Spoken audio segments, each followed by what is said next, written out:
आज की क्लास में हम लोग आइए पढ़ते हैं स्क्वायर्स एंड स्क्वायर रूट्स के बारे में। स्क्वायर्स क्या पढ़ेंगे, इसका प्रोनाउंसिएशन सबसे पहले जान लें हम लोग। स्क्वायर यदि एस लगा दिए तो स्क्वायर्स एंड स्क्वायर रूट्स। वैसे बोलचाल के भाषा में हम लोग स्क्वायर बोल देते हैं, बट रियली जो इसका प्रोनाउंसिएशन होता है, जो उच्चारण होता है, वो होता है square. Squares and square roots, इसका हिंदी होता है वर्ग एवं वर्गमूल। तो अब स्क्वायर का डेफिनेशन क्या होता है? तो डेफिनेशन होता है इसका द प्रोसेस ऑफ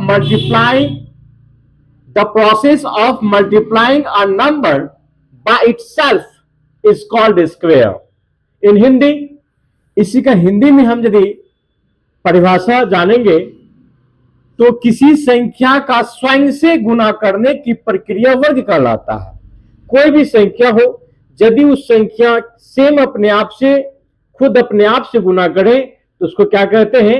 वर्ग कहते हैं। जैसे x, जहां x बराबर कोई भी नेचुरल संख्या हो सकता है या कोई इंटेजर भी ले सकते हैं। x into x equal to x square.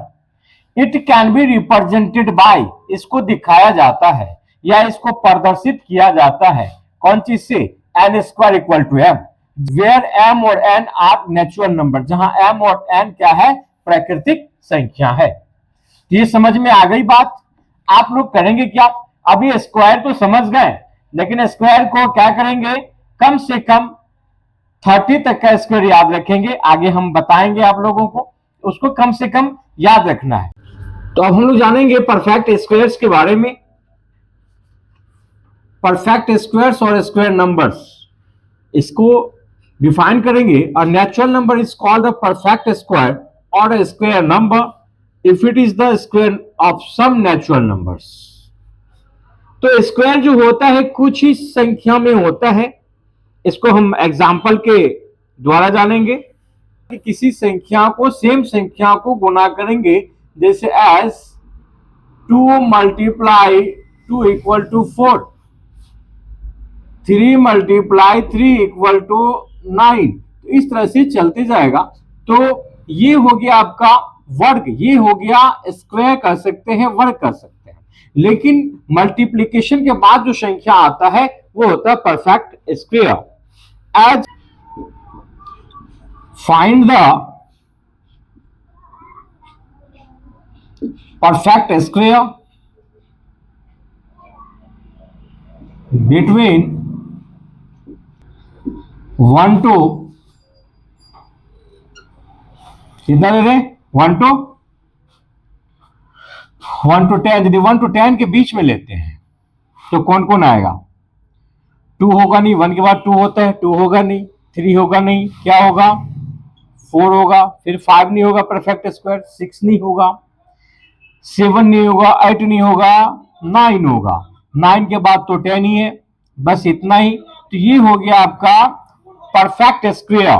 यही कारण से डेफिनेशन में लिखा हुआ है यदि प्राकृतिक संख्या अर्थात सभी नेचुरल नंबर जो होता है वो परफेक्ट स्क्वायर नहीं होता है। अब आपके सामने क्वेश्चन है, इज 36 अ परफेक्ट स्क्वायर? क्या 36 एक पूर्ण वर्ग है? इफ सो, यदि है तो find the numbers whose square is it. तो ये किसका स्क्वायर है? ये चीज याद करना है। एट फर्स्ट करना क्या है?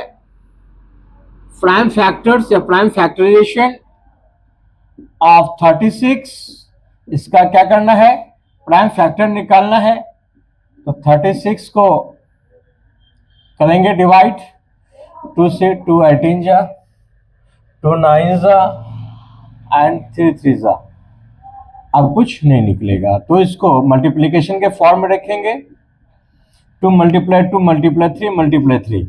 1 मल्टीप्लाई करने की जरूरत नहीं है, किसी भी संख्या को 1 से मल्टीप्लाई करेंगे तो कोई भी इफेक्ट नहीं आएगा। तो इस तरह से ये संख्या क्या देख रहे हैं? जो भी संख्या है इक्वल संख्या है, इक्वल नंबर है और वो पेयर में है। यदि ऐसा होता है तो अर्थात क्या हुआ? इट मींस 36 एक परफेक्ट स्क्वायर है। आप लोग लिख सकते हैं यस। एंड कौन सा संख्या का ये है? तो इससे 2 निकलेगा और इसे एक 3 आएगा, तो 2 3 जा 6। तो 6 का ये परफेक्ट स्क्वायर होगा।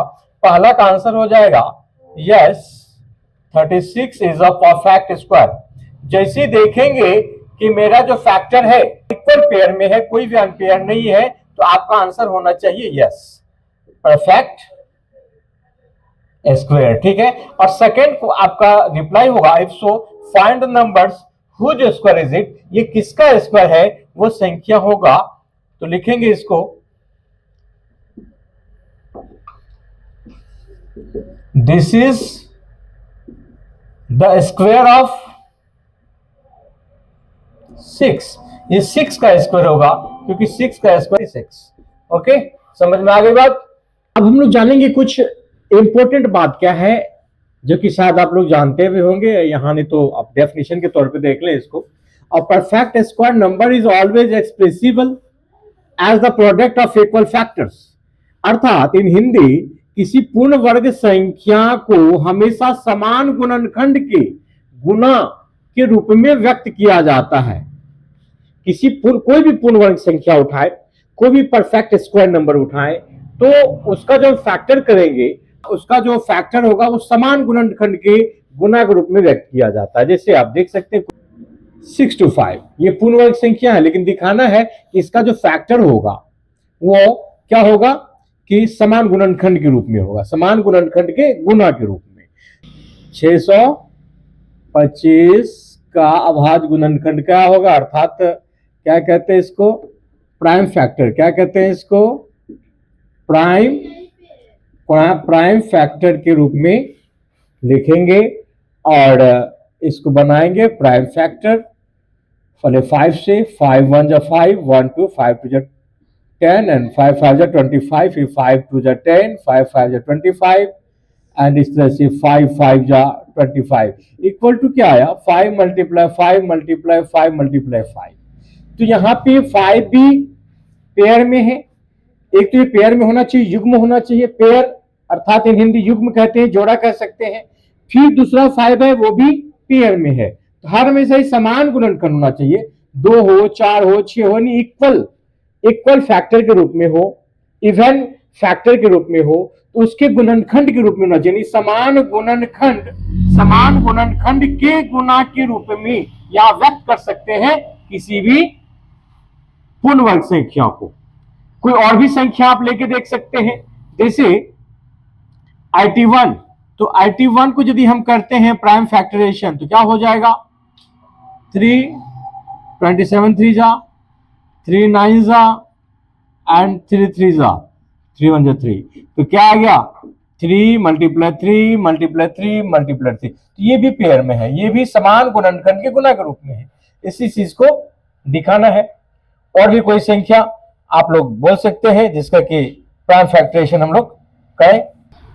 एक संख्या और लेते हैं जिसका कि हम लोग इस नियम को साबित करेंगे उस संख्या के माध्यम से, वो संख्या होगा 324। तो 324 को दिखाना है तो निकालेंगे 324 के लिए, तो लिखेंगे इसको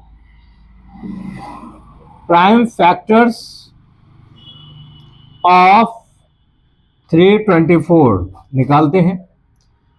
324 पहले तो 2 से लगाएंगे, 2 से लग रहा है 2 1 जा 2, 2 6 जा 12, 2 2 जा 4, फिर लगेगा 2 8 जा 16, 2 1 जा 2, फिर 3 से लगेगा 27 3 जा 3 9 जा 3 3 जा एंड फिर लास्ट 3 1 जा 3 इक्वल टू क्या देख रहे हैं, 2 multiply 2 multiply 3 multiply 3 multiply 3 multiply 3, और तो कुछ नहीं है, 2 2 है, 2 3 है, फिर 2 3 है, और जो भी है सब इक्वल में है, समान मात्रा में, समान नंबर में है, इक्वल नंबर में है, जो भी है समान नंबर में है। जैसे कि हाँ इवन नंबर में है, ये भी यानी 2 2 में है, सब जोड़ा में है, युग्म में है, पेयर में है।